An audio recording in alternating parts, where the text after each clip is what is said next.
bet pavyko neblogai galbūt įsijungti, aišku, komandos draugai padėjo tą padaryti ir gavosi ilgo laiko padaryti. Labai jaudulius? Aš šiek tiek jo buvau jauduliuką, nes vis tiek pirmas kartas rinkiniai su rinktinės apranga natūralumu. Kiek apskaitai to pačiam davė treniruotės su rinktinė? Kuris daugiausiai patarimų galbūt davė komandos draugas?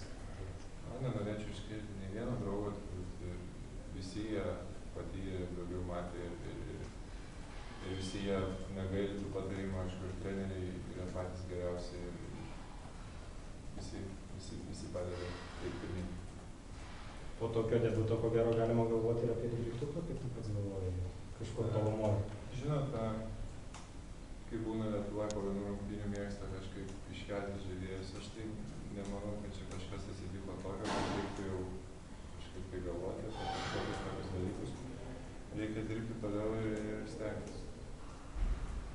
O šiose rungtynėse dar pats nebuvai patenkintas dėl savo žaidimo, buvo tokių aspektų, mažai pamiršti.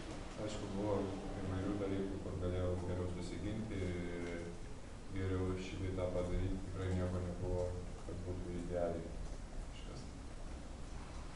Treneris daug priekaištų turėjo? Buvo, aišku, keli priekaištai, tai yra normalu ir visada jų būna idealiai, niekas neprieškia. Su kurio šarūnu geriau žaisti? Geras klausimas, iš tikrųjų, abu jie geri, tai nežinau. Visą mačą kontroliavote rungtynių eigą, ketvirtam kėliny smikot į duobę, kas atsitiko?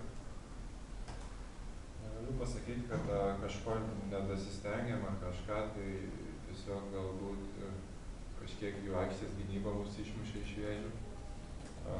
Paskui prie jos labiau prisitaikėm ir vėl pavyko pabėgti. Nežinau, būna visą laiką krepšinė 40 minučių